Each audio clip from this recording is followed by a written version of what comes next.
PB, parang hindi po yung suot natin. Ito yung suot natin last time. Yeah, hindi na ako nagpapalit kasi naghihirap na ako. So, same shirt. When we're on our second question. And medyo ano po to, medyo seryoso po yung tanong niya. Yeah. So, ayan. So, ang kanya pong tanong ay, why do Christians suffer? Or in Tagalog, sabi niya po, pag ba minahal ko si Lord at sinurrender ko yung buhay ko sa Kanya, would I be free from pain? Kung may Diyos, bakit madami pa rin naghihirap? Mukhang madami pong pinagdadaanan. Oo nga, maraming hugot yan. Opo.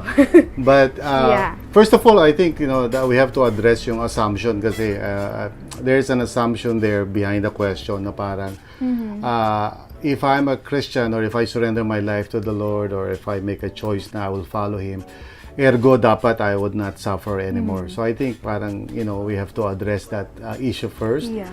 Kasi there's no promise naman in the Bible na ganon. Na when I follow the Lord, na parang I will be free from pain and suffering and all of that. In fact, it's the opposite. Sabi sa Bible, in this world you will have many tribulations. So that means, pagkaintindi ko, the Bible never promises us na parang, okay, if I follow the Lord, everything will just be fine sa buhay ko. None of that sort. Walang ganun. Okay? So, I think we need to parang remove that from our minds. Walang fake news na ganun. Yeah, so that's the first thing po na kailangan natin fake news address. fake news. Na fake news yung idea that when you are in Christ, there will be no more suffering. But, yeah. So, how would you cater naman po that na, okay, so hindi nga matik na kung Christian ako, sinurrender ko yung life ko kay Lord, wala nang suffering. Now, how would you explain that po? Yeah, so yun ang I guess yun ang question talaga, di ba? I mean, so why, di ba? Yeah. There are many reasons, but I could think of 7 of them. Maybe wala kung kaya natin cover lahat yun. But the first one is Christians suffer because of their own choices. Okay? They make their own choices. If we have the time to read the Bible, lalo na Romans chapter 2, verse 7 to 9, we would discover there na sinasabi ni Paul, the apostle, na if you live this way, ito yung resulta niyan. If you live this other way, well, you'll have trouble and all of that.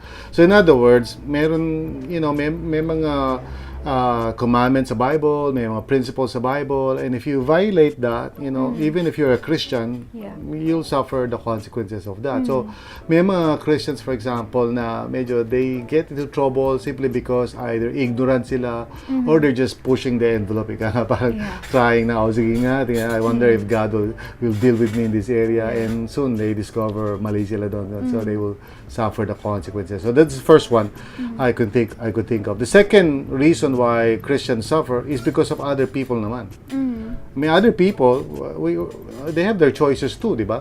So, may mga tao who, for one reason or the other, maaaring mali ang kanilang idea about what it means na makipagkapwa. They can be prideful people, they can be whatever, okay? Masamang tao, masamang ugali, and so forth. And we can tell stories and stories of families that are dysfunctional or people who are parang harsh or whatever, abusive, ganyan.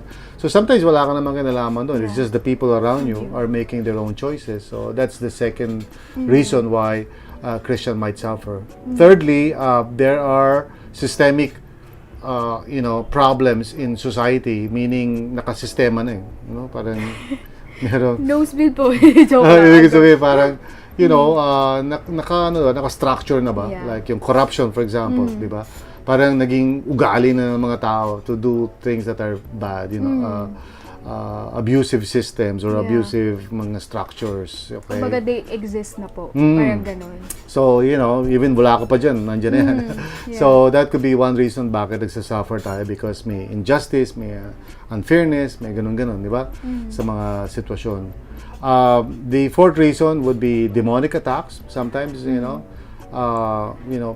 Satan, his demons would try to attack a Christian. Like in the book of Job, malalakita natin yan doon, di ba?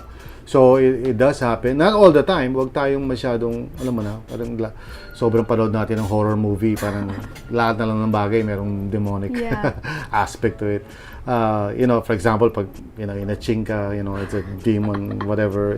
Bacteria lang siguro yun, or virus, okay. So, anyway, number 5 would be persecution. That would be another reason why we would suffer, simply because we're Christian. So if you're a follower of the Lord, sometimes people hate you for that, for no reason. Okay, 6 is because I think this one is more, siguro it covers more of the suffering that we experience. The whole world kasi is groaning. So the world is not what it should be. The world is at a stage na it's decaying. It's so the whole world is full of suffering and pain and death. You know, the Bible talks about that in Romans 8, 18 to 21. So that's just part of the deal, you know. So we're that's why we're looking forward to a new heaven and a new earth, you know. And the last is simply because we are being disciplined, which means we are being trained by the Lord.